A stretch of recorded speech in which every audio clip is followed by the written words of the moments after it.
Assalamualaikum warahmatullahi wabarakatuh. Shalom, Om Swastiastu, Namo Buddhaya, salam kebajikan.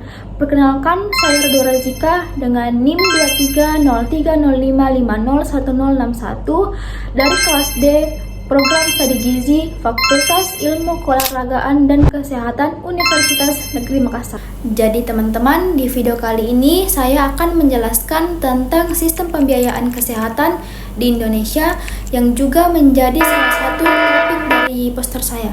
Apa sih sistem pembiayaan kesehatan itu?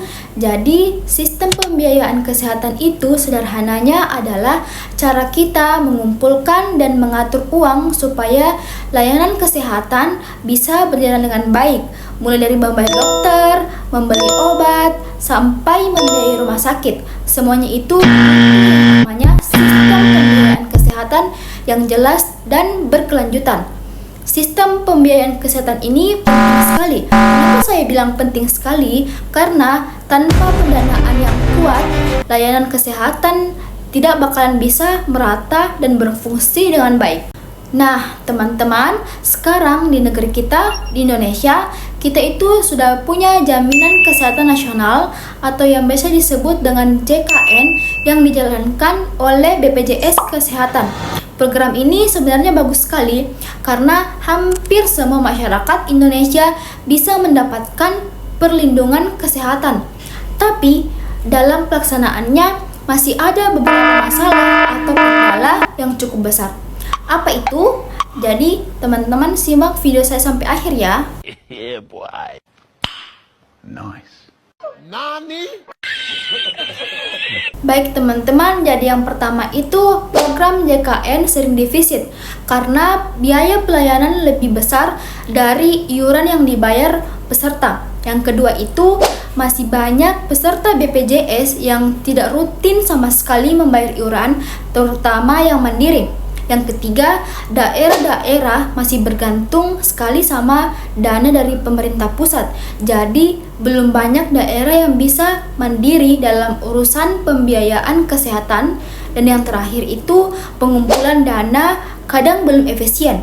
Bahkan masih ada tumpang tindih sumber dana antar program. Dari beberapa masalah atau kendala yang saya sebutkan tadi, akibatnya itu pendanaan kesehatan jadi tidak stabil. Kalau dana terbatas, bisa berdampak ke kualitas pelayanan. Misalnya, obat terlambat, fasilitas kurang lengkap, atau tenaga medis yang kewalahan. Selain itu, daerah terpencil bisa semakin tertinggal karena akses kesehatannya itu belum sebaik yang di kota. Supaya sistem pembiayaan kesehatan di Indonesia itu bisa lebih kuat dan adil, ada beberapa hal yang bisa kita lakukan atau yang perlu dilakukan. Yang pertama, meningkatkan kepatuhan masyarakat untuk membayar iuran BPJS. Kalau semuanya tertib membayar, sistem akan lebih stabil. Yang kedua itu, memperbaiki cara pengumpulan dan pengelolaan dana. Sekarang, sudah banyak teknologi digital yang bisa dipakai biar lebih transparan dan lebih efisien. Yang ketiga, daerah-daerah juga harus lebih berperan aktif. Jangan cuma mengandalkan dana dari pusat, tapi daerah juga tuh bisa memulai bikin inovasi pembiayaan sendiri sesuai dengan kebutuhan masyarakatnya. Dan yang terakhir, perlu pengawasan yang ketat supaya dana kesehatan itu tidak disalahgunakan dan bisa lebih tepat sasaran.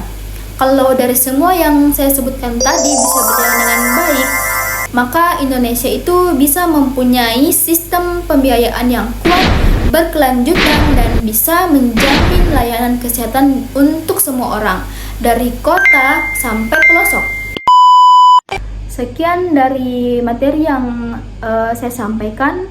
Kurang dan lebihnya mohon dimaafkan. Wassalamualaikum warahmatullahi wabarakatuh.